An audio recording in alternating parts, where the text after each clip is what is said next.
Hello, everyone.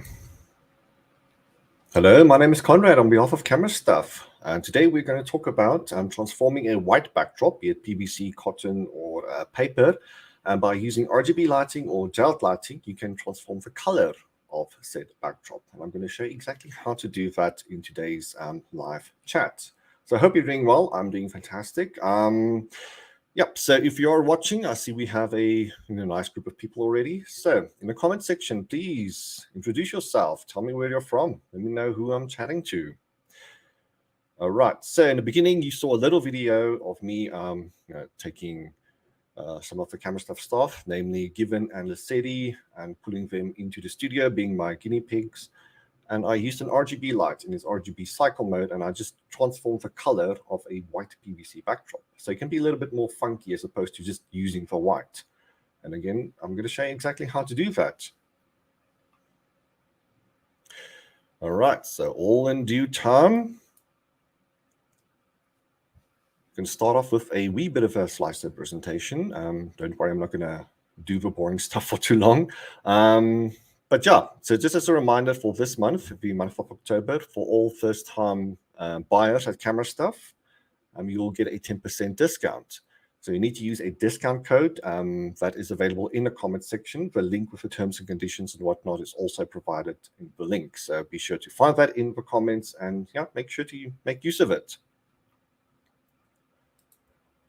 All right, so today's chat is going to be about using RGB lighting or colored gels, that's what they call them, or color filters. Attach that directly to any light source, and you can use that to change the color of a white backdrop. Now we're going to talk about black backdrops as well, and gray backdrops, etc., but mainly white backdrops today. So with that, you can create some funky images like this. So this was a white PVC backdrop. All I did was change the backdrop lighting. So here an RGB light was used, but you can use any light. So you can use a speed light or an LED or a strobe, given if you use a color filter with it, and you can change the color of the backdrop. So basically the secret here is to use a backdrop light. Now a backdrop light is a light positioned behind your subject and it's aimed directly at the backdrop. Now without the gel, you can increase the brightness of your backdrop in a manner of speaking. So if you want that white backdrop, as we call it, the OMO backdrop, entirely white backdrop, you can use the backdrop light alone. But if you want to change the color, all you need to do is use a color filter. So today I'm going to use a program called Satellite 3D. So it is software you can download. And in the software, you can change the positioning of your lighting, you change backdrops, you can change your model as well, so you can change the pose, etc., etc. This program will give you a good indication as to what the image is going to look like. So in here, you can change the positioning of the lights, you can change the light modifiers, you can change from softboxes to umbrellas to beauty dishes, etc. And you can see what everything is going to look like. So as you can see here, I have that backdrop light positioned, and it's aimed directly at the backdrop. So I'm going to come back to this. I'm going to come back to the software in a little bit. But in the meantime, I need a name for my model. So the gentleman right here, I'm going to need a name for him. So in the comment section, let me know what I can call him.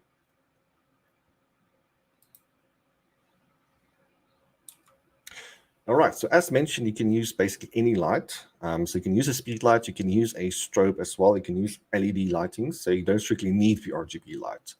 So you can use your speed light as a backdrop light, you can use your strobe as a backdrop light. Now you can use whatever gels are available. So you can use the larger sheets, and you can use the smaller ones for your speed lights. So in terms of the strobes, as you can see here, I used the high technology method of duct tape to attach the gel to a reflector dish attached to an LED, but as a reminder, you don't strictly need to use LEDs. You can use your strobes as well and your speed lights. Yes, it's a little bit messy, but it is effective. Now, I do advise not using duct tape a lot because it may leave a sticky residue on your equipment and on the gel itself. Gaffer tape is more so advised. I have otherwise seen people use pony clamps as well, A-clamps, and I've seen people use dot magnets as well to attach the gel to whatever light modifier you're using. So those dot magnets that you can buy at craft and hobby shops.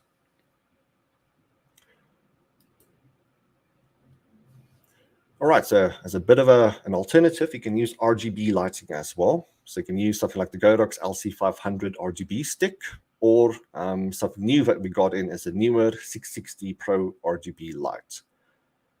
All right, so with the RGB lighting, they have what is known as an RGB cycle mode. So that's one of the special effects modes that you get, is the RGB cycle mode, and it cycles through all of the colors. So on a day, if you're doing photography and if you're not certain as to what color the backdrop needs to be, you can just select that RGB cycle mode and it will cycle through all the colors. Thereafter, you can take 10, 20, 30 images, and you can look at your images and kind of gauge which image or what color backdrop looks the best. So that's precisely what I did in this video. So with the RGB light positioned behind given light here, aimed directly at the backdrop. So here it is cycling through its RGB cycle, going through all of the colors. So if you're doing photography, you can like take a photo here, take a photo here, take a photo here, and you can see you have different color backdrops. You don't need to use something as fancy as an RGB light. As mentioned, you can use your standard speed light or strobe.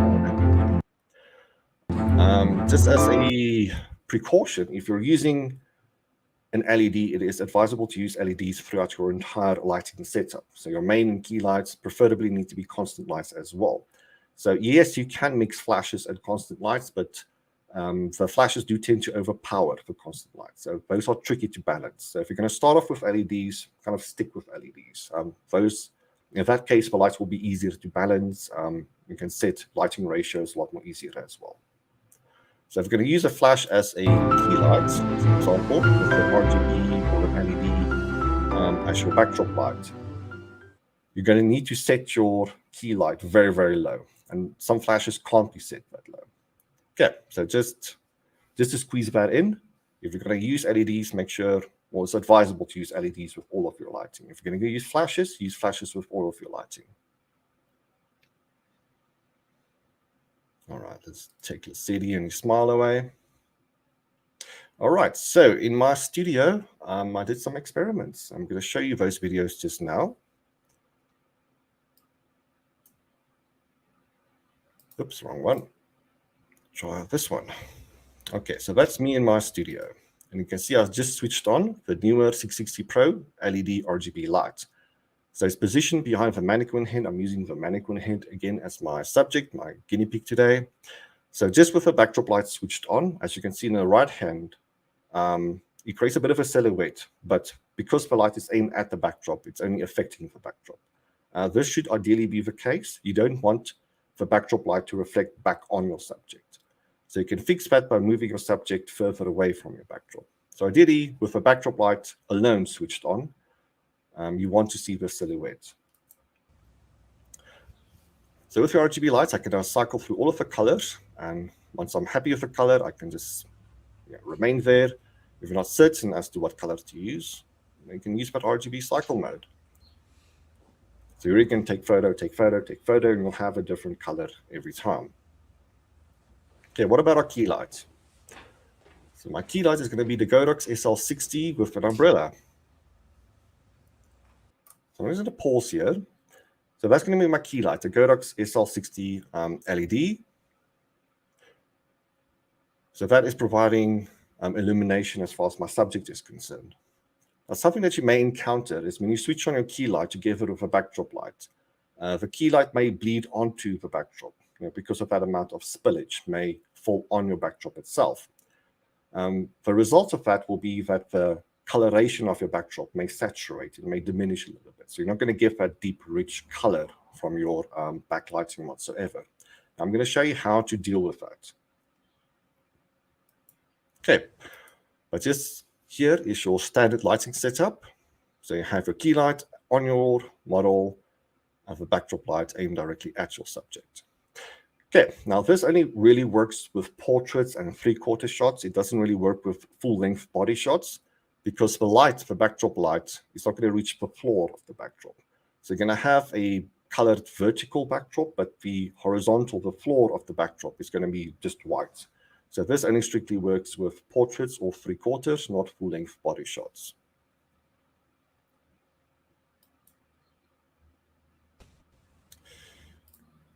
All right, so here I'm going to show you how to deal with that light spillage. So you can see how deep and dark the coloration of this blue on the backdrop is. But as soon as I switch on my key lights, you can see the effect diminishes quite dramatically. So at the moment, I'm just using a bare bulb, so no light modifiers attached whatsoever. So what you can do to deal with this is to kind of block the light or to use light modifiers that are quite directional. So here I'm going to use a 5-on-1 reflector with the black side aimed directly at or away from the backdrop. You can see the shadow created by this reflector is kind of spanning over the backdrop. So it's blocking the light from the key light. So with that, you can retrieve that deep, dark, rich color. Okay, so you just need to position it carefully. It can be a little bit in the frame. You just need to crop it out. So you can see here on the left-hand side that reflector kind of creeping into the frame, but that's something you can easily crop out. But this is just an effective way of blocking the light from the key light from reaching your backdrop, so you can maintain that deep, dark, rich color.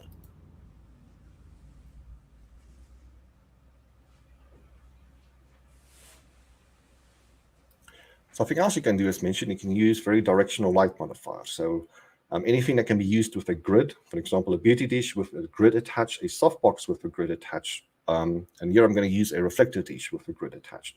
So the point of a grid is to concentrate the beam of light into a narrow spotlight, in a manner of speaking. So you don't get that light spillage going all over the show. So if the grid attached to your light modifier, it just aims the light directly where you want it to go. So you can see in a little box there, I have a reflector dish, and I'm going to attach a grid to it, a honeycomb grid.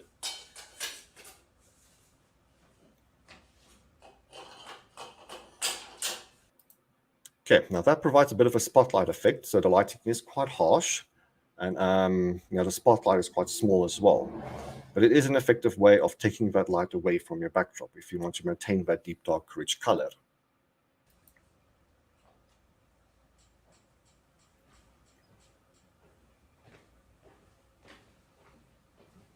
Okay, so it's all about keeping the light off the backdrop. All right, so with the reflector dish attached, the lighting was a little bit too bright, so just pull that down a wee bit. So what I'm going to do now is use the umbrella with a light blocker as well. So just to reiterate, you can use a 5-on-1 reflector with a black side facing away from the backdrop. You can use that to block the light. Otherwise, you can do it yourself, figure something out as well. You can use styrofoam. You can paint one side black and keep the other side white. And you can use those shelf brackets just to let it freestand. Okay, so you can use the umbrella if you want that soft lighting. But as you can see, that light is spilling onto the backdrop again. So here again, you can use that other 5-on-1 reflector or anything that you can use to block the light. So you can see the shadow going across the backdrop, blocking the light from reaching the backdrop.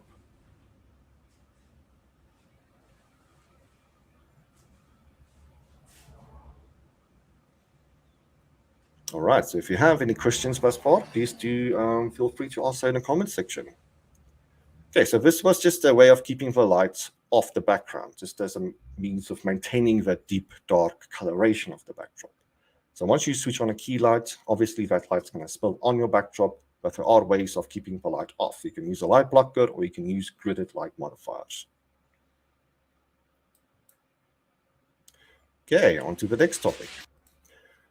All right, so thus far I've used RGB lighting. I'm going to use the standard LED. As mentioned, you can use your speed lights and strobes as well, but here I'm going to use colored filters, otherwise known as gels. So I'm just going to hold it in front of the light. So currently no gel or colors attached. It's providing that nice white Omo backdrop. So you can see me waving those gels about. So with that, you can change the color of the backdrop as well. So you hear me using different colors. So we have the gel packs available.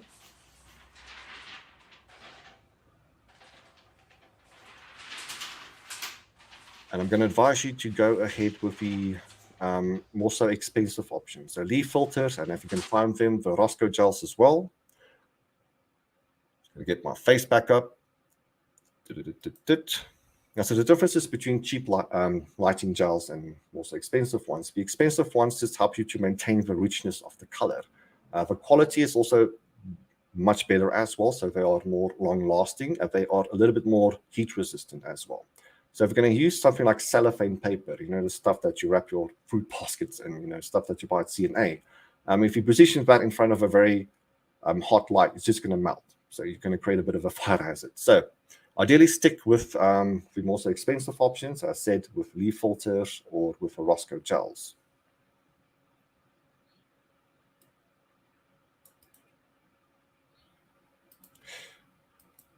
Okay, I'm just going to block some comments. Got some nasty people in. All right. Okay, so here we got a question. So I do this with our Godox color gels on my speedlight, gives me a very washed out color. Okay, so I'm going to show you in a little bit how to deal with that. So you can either block the light from your main and full lights, or you can use gridded light modifiers as well. Otherwise, you can move your subject and your entire front lighting, your main light and your fill-in light, just more away from the background. So the problem here is that you have light spillage from your key and your full light onto your backdrop. All right, so a couple more videos to show you. All right, so in terms of a backdrop light, you want to play around with the distance as well. So if you want to distribute the light evenly across your entire backdrop, you need to move the light away from the backdrop itself. So here it's a fair distance, I would say about 1.8 meters or 2 meters away from the backdrop. And as you can see on the right-hand side, that creates a nice evenly distributed light on the backdrop. Now, if you move it closer, as you can see, create a bit of a hotspot effect and a bit of a vignetting effect as well. Now, this is not the end of the world. It looks quite pleasing. So it just depends on what you want. So if you want that hotspot effect, all you need to do is to move the light closer to your backdrop. If you want to spread it out, just move it away from the backdrop.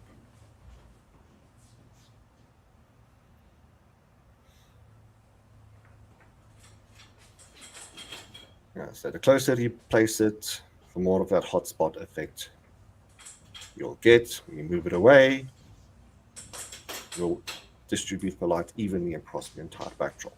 So just depending on what you want, either way, all you need to do is to play around with the distance. All right, so now I'm going to go to my program here, Satellite 3D. All right, so we're going to play around here a little bit. So if you just joined us, this is a software you can download, Satellite 3D. There is a link provided. And also you can claim a 10% discount on the software if you use the code camera stuff and if you follow that link as well. All right, so the program is about 2,000 Rand, so a wee bit expensive, but it is incredibly useful. So as mentioned, you can set up your own lighting here. You can move the lights about. You can see more or less what the effects will be. As you can use it to play around, you can kind of see what the effects will be, and you can replicate that in your own studio. So here you can change the color of the backdrop, you can change the light modifiers, you can change the model, you can change the posing of the model as well. You can change the light intensities, etc., etc. Yeah, it's a very, very useful program. All right, so here I'm just going to play around a little bit. So at the moment, I have my main light. This is with a softbox attached, and I have my backdrop light aimed directly at the backdrop. Okay, so just a simple two-light setup, main light and backdrop light. All right, I'm going to switch this light off. As you can see, I have that perfect silhouette. So if you increase the light too much, the backdrop light, you can see that light is starting to bleed around the edges of a model. Now that is something you don't want. So here you just want to decrease that light until you get that perfect crisp silhouette. Again, if you play around with the distance, you can create that hotspot effect. And if you move it away, you can create that evenly distributed light on your backdrop. Yeah, so the mission here, I suppose, is to make sure that the light is hidden behind your model. So if you move around a little bit, or if your model moves around a little bit, you're going to get this backdrop light in the shot. So it's about careful positioning of your model and your backdrop lights. All right, so something I want to show you here. You can see how vivid this orange is. It's a nice deep dark orange, but as soon as I switch on our key light, you can see that vividness disappears quite dramatically. So it's not as dark as rich as what we want it to be. So how do we solve this problem? Well, a few options you can do. So number one, you can add a grid to our softbox. So I'm just going to add a grid, and you can see that rescues some of the coloration of the backdrop. So you can see here the grid attached to the softbox. So if your light modifiers allow it, you can use the honeycomb grid or just grid system onto your light modifier, and that just helps to minimize light spillage. So attaching the grid, we can retrieve some of that coloration from our backdrop. So without grid, you can see the colors are just washed out. With grid, this helps to maintain the richness of that color. And something else you can use is a light blocker, as we call it. You can just position that carefully, so you can see the shadow going across the backdrop. Yeah, so this is just something you can use just to block the light from your key light from reaching your backdrop. So as you can see, the shadow going across the backdrop. So you can position it here, and as you can see, that light blocker is blocking the light from our key light from reaching the backdrop. So if you have the problems with the gels being washed out, as mentioned by our questionnaire a little bit earlier, this is a very effective way of treating it. Now, as mentioned, you can use a 5-in-1 reflector. A 5-in-1 reflector will have a reflective side, but they'll have a black panel as well. So you can use that black panel to block the light. Otherwise, you can construct something out of styrofoam. You can use those shelf brackets at the base of the styrofoam just to help it stand on its own. Right, but anything really that will serve the purpose of blocking the light. All right, so I'm just going to keep that in position here. So here we can change the color. We go from orange to magenta to red to the jade turquoisey colors and the pinks. So do we have a name for a model yet? Okay, I see Jake.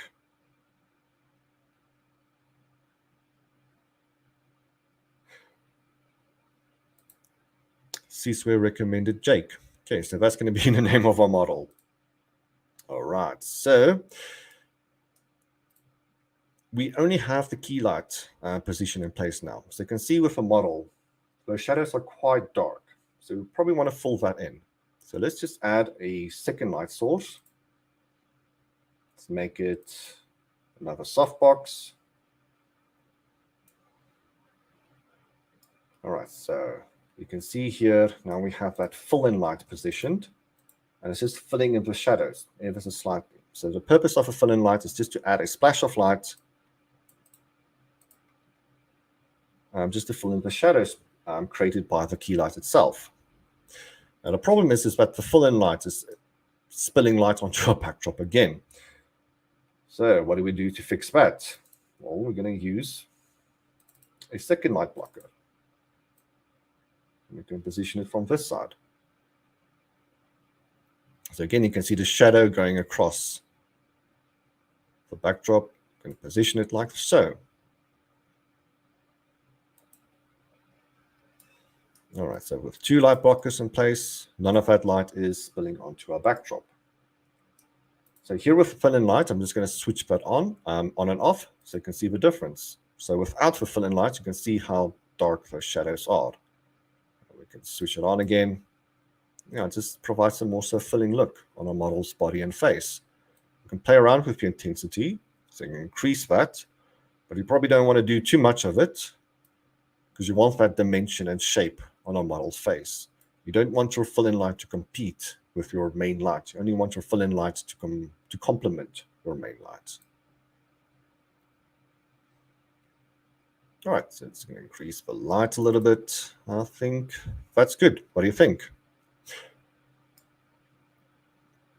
All right, so hopefully that helps you out a little bit, getting an indication as to what is necessary to change the color of your backdrop. All right, so what I'm going to do now, maybe we can change the color of our backdrop. So we start off with a white backdrop. Let's try a black backdrop.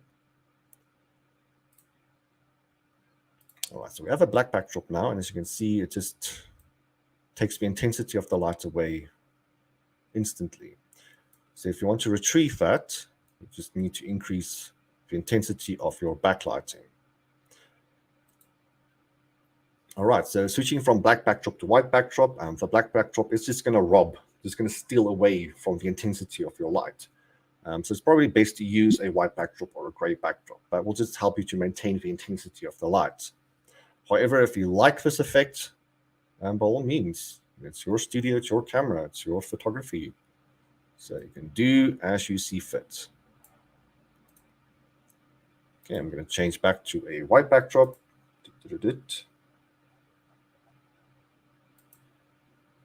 Okay, so that just helps us to maintain that intensity of the color. Okay, here's a little bit too overpowered, so the lighting is kind of bleeding around the edges of a model. So to fix that, you can just drop the intensity of the light. So this is something in itself that you can experiment with. So the intensity of that backlighting will provide different shades of pink in this instance. So if you want a more so muted pink, you just drop the intensity of the backlight. If you want a more so saturated, more so vivid pink, you can just increase it slightly, but not too much because you don't want that reflective light off the background to bleed around the edges of your model.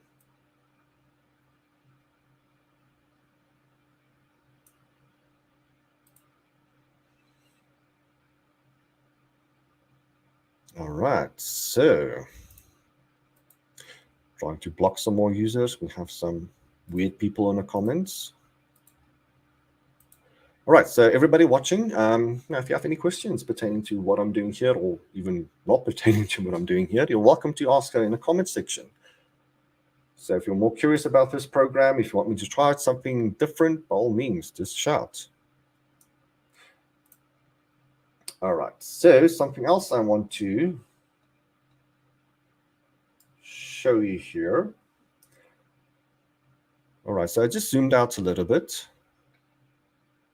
So as I said, you need to position the model and the backlight in a way that the model is kind of blocking the backlight. But as you can see here, it looks rather awkward. We have the light standing between the legs over here.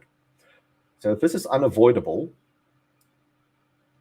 there's only one way of fixing it. So you can maybe move the light to the side.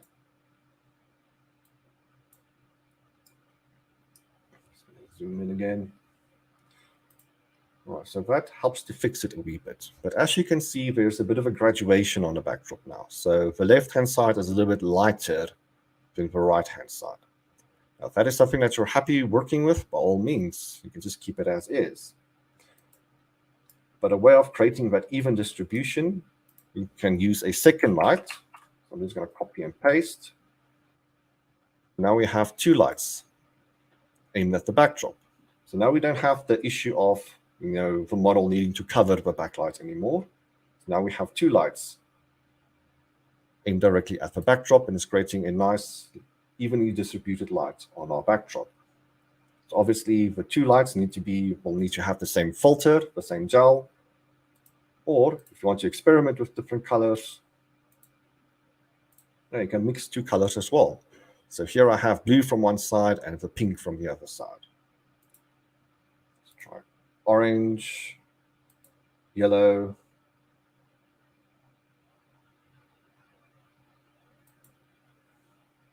All right, so you can experiment like this as well. So you can use two different colors from both sides aimed directly at the backdrop. All right, so I'm going back to my two magentas. All right, so just to reiterate, so if you're going to have the light directly behind the model, you're going to need to position the light and the model very carefully so that the model kind of blocks the light. That's not always possible, and sometimes your model is going to do different poses, and it's going to be quite a mission. So the only way of fixing that is to use the light to the side. So I'm just going to switch this one off. Now, if you use one light from the side, as mentioned, you're going to create a bit of a graduation. So the right-hand side here, in this case, is a little bit brighter than the left-hand side. If you want to create an even distribution of light, you can use two lights from either end.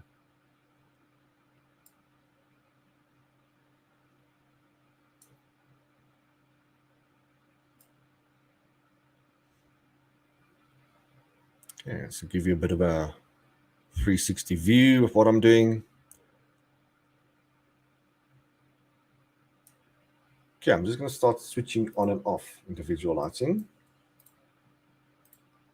Okay, so I turned off my main lights and my fill light. I'm going to switch off this light, and we're going to work backwards now. So with only this light switched on, that is providing the color to our backdrop, but because it's positioned to the side, it's creating a graduation. So the left-hand side is lighter than the right-hand side. You can fix that by switching this light on.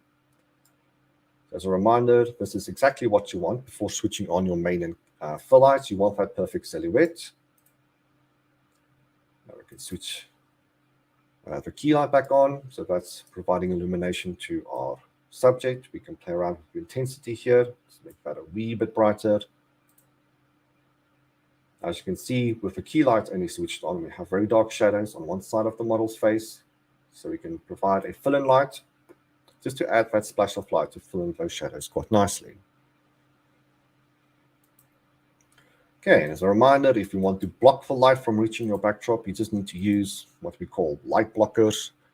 So that can be a 5-in-1 reflector. It needs to be large enough to block all of the light, or you can use styrofoam, paint one side black, keep the other side white. You just need to figure out something to keep it from falling over. So you can use those shelf brackets. Just screw that onto the base, and that will allow the light blockers to stand by itself.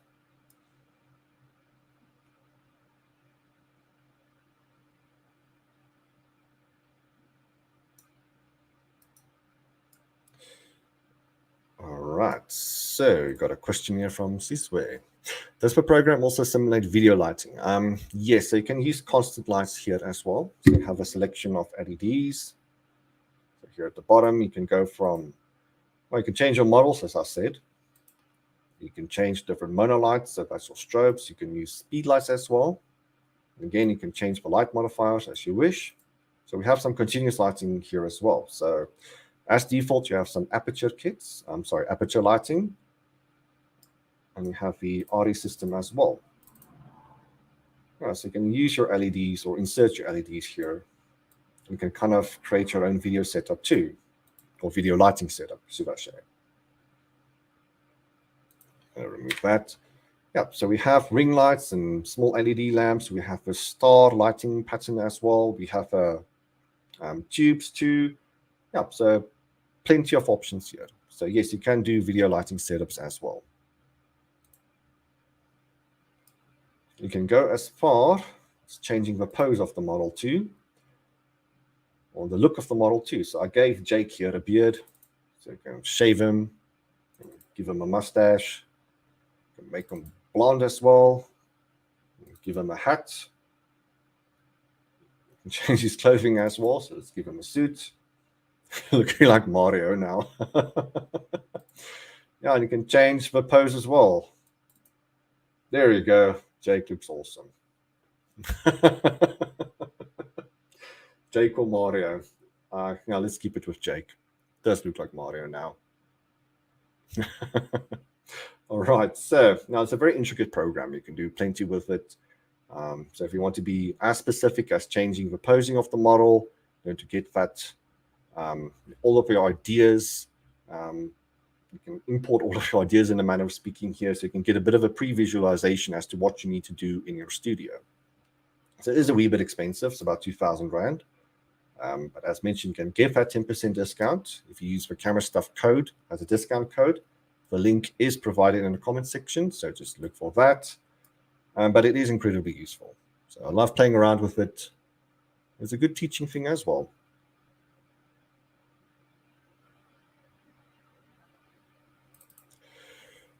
Now, Jake has awesome posters. Yeah. So another question: what is the discount code that we should enter when buying the software? It is just camera stuff. There's a bit of a heads up. The link provided, but is an affiliate link. So yeah, so we get a bit of a kickback as well. So you don't have to use the affiliate link, but it would be appreciated. But the discount code will apply either way. So it's just camera stuff, nothing else, just camera stuff.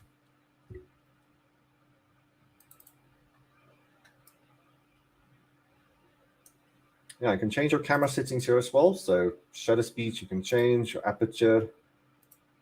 So if you do have a 0.7 lens lying around somewhere, then you can do that as well. But you can change the apertures here from f2.8 to f8 to f32. Yeah, so it's a common question that we often get in forums and here at camera stuff as well. What settings do I need to use? This program will allow you to play around with the settings, and you can just replicate the settings in your own studio. All right, what size light blocker would you recommend? Something taller than your average person. So 2 meters tall, substantially wide as well. Just depends on what you can manage in your studio. It's nice and dandy and convenient having a massive studio, but you need to be mindful of your own personal space in your studio. But yes, ideally something taller than an average person, so 2 meters tall, substantially wide as well. So at Camera Stuff, we did try sourcing these styrofoam boards, but our suppliers don't have it because they tend to be quite fragile, so they just break when we ship them. But I'm certain you can Google it, you can look for styrofoam boards, and just paint one side black and the other side white. So for white side, you can use it as a reflector. Something that you can do as well in terms of the light blockers.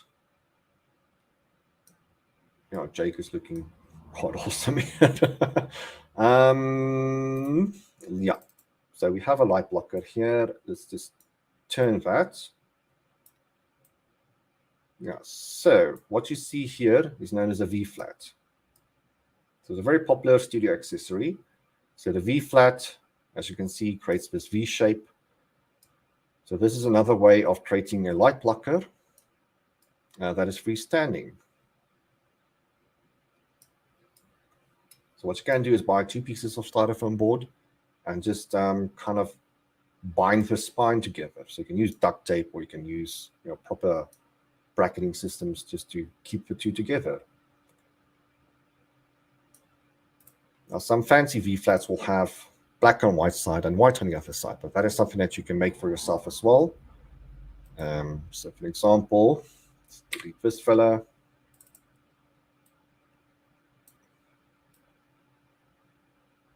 Turn. Now, so that will act like a reflector. Okay, so we don't need the reflector here, but yeah, it's something to consider. So this V-flat is multi-use. So just depending on how you orientate it, you can use it to block light or to reflect light. Now, something that you can Google, how to make your own V-flat. There are many ways of doing it. You can use wooden boards as well. So not just styrofoam, but you can use wooden boards as well. Or you can use the 501 reflectors too.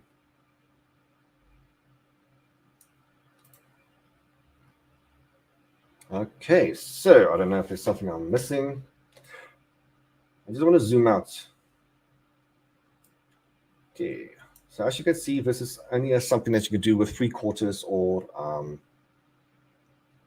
portraits. Sorry, I've lost my train of thought there. So for 3/4 and portraits. So if you do full-length body shots, as you can see, the light doesn't reach the floor. So it's kind of redundant here.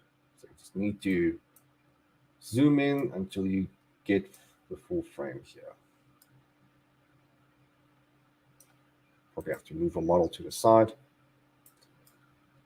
Okay, well, very good. Yeah, so it's a very good technique if you want to change the color of your backdrop, but not really applicable when it comes to full-length body shots. So only portraits and 3/4 as we have here.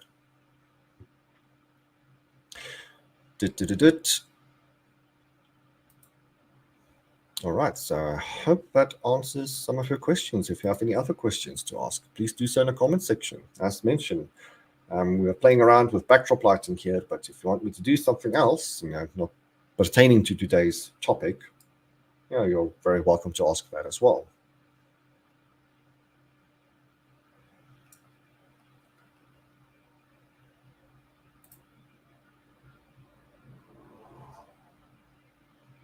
Okay, so as mentioned, I didn't mention, you can export these as well. So you can save your lighting patterns, lighting techniques, and your lighting diagrams, should I say. So you can move these little boxes around and you'll see the settings, you'll see the specific lighting use, you can see the end result, you can get the 3D illustration here as well, you can reposition that. So you can save this and keep it for later. So here you can export it and it will save as either a PDF or a JPEG. Or you can choose JPEG or PDF here.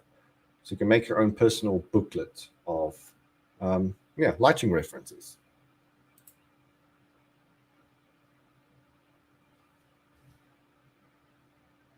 All right, so good 40 minutes in. I think we did a good job today. But I would like some questions from you guys. So please do ask so. So I'm going to give it, 2 or 3 minutes more. If you don't have anything else to ask, then I'm going to disappear. But I would like to keep you guys here. And I'd like to explain more stuff.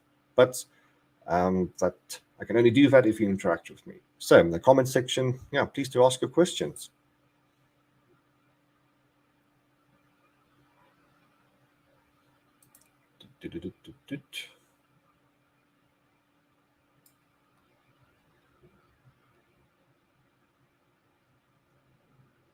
Maybe I'm going to change the gel of a fill-in light. Okay, so I added a blue filter to a fill-in light.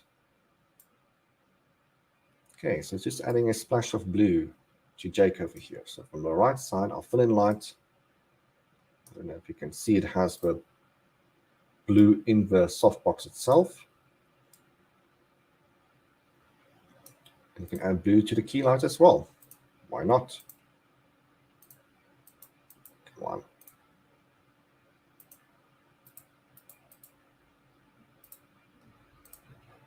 All right, so you can do some funky gel stuff with this too. So this is your bisexual lighting, as they call it in the film industry. Obviously, the blues and the pinks.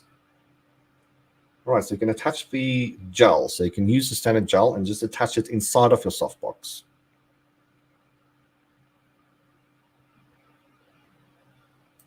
Change color. Let's go amber. So you can play around here with your fill-in light. So you can keep a different color in your your key lights, and you can use a different color in your fill-in light here as well. Let's change both to orange. Okay, I don't know about that, but if you're inclined to do something like this, by all means. So all you need to do is to use the gel. So we have the gel packs available. Just duct tape that inside of your softbox. Just take the modding lamp out if it uses a standard halogen modding lamp, because otherwise the modding lamp may burn the gel itself. So take the modding lamp out and just attach the gel using duct tape inside of your softbox.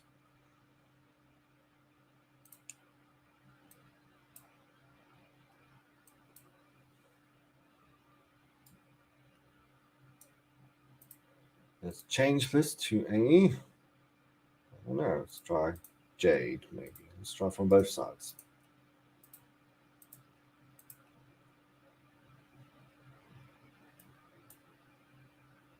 It's kind of confusing the program, I think. But yeah, this is something that you can do. So if you want to play around with the gels inside of your key light and full light, it's very possible to do that. All you need to do is to duct tape or tape, whatever type of tape you want to use, just tape it inside of your softbox.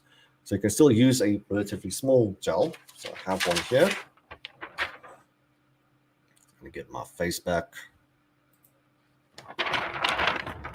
So a gel like this, you can just tape on the inside of your softbox or beauty dish, whatever it is you may be using. So you don't need a substantially big gel to cover the front of the softbox. All you need to use is to use a smaller piece and tape it inside of your softbox.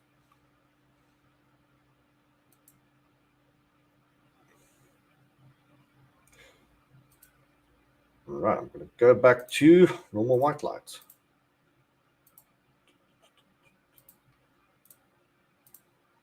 A little bit too bright. There we go.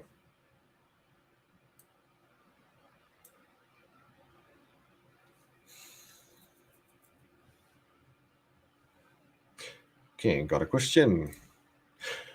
All right, black backdrops. How do you retain the rich blackness without light spilling over, especially when using a speed light? So if you want to maintain the richness of the black, you're going to need to do something similar to what we did here. So let's do that. Change from white backdrop to black backdrop. Okay, I'm going to switch these backdrop lights off. Oops, I deleted the backdrop. Let's try again. All right, so I'm deleting the light blockers. Moving Jake a little bit closer to the backdrop, moving.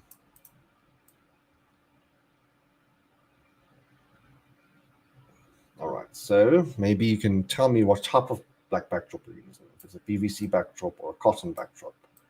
Because PVC backdrops do tend to be quite problematic because they can be quite reflective. So I'm trying to recreate something similar here. So you can see the light is spilling onto our black backdrop. Now if you want to maintain the richness of it, you can do something similar. So you can use that light blocker. Position it like so. Now obviously blocking our subject as well. So I'm just going to move Mario or Jake a little bit closer. Moving the light to the side. So again, we can use the light blocker. So you can see the shadow going across the black backdrop. We just need to position it carefully.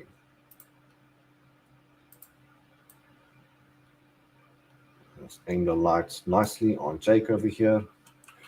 All right, yeah. So using the light blocker will achieve something similar to what we did with the gels. So this is about keeping the light off the background. So you can use your light blockers. But PVC in general tends to be quite tricky because the material, the black side, tends to be quite reflective.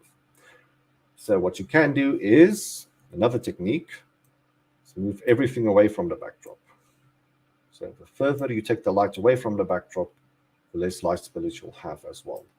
Obviously, you just need to get the right composition, but you get the idea. So taking the subject away from the background and the lighting away from the background will just avoid any light spillage as well.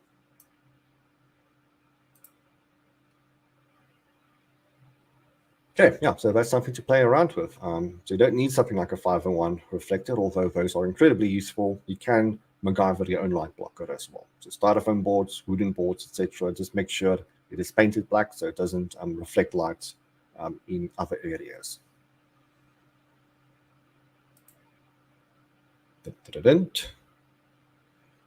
All right, so I think that's it from my side, unless you have any more questions. Get the light back on Jake over here. Maybe give him a different pose. There we go. I think that's quite fitting. Also, if you have any other suggestions as to what other topics we can cover, you can do that in the comment section as well, so we can make sure to include that in the schedule.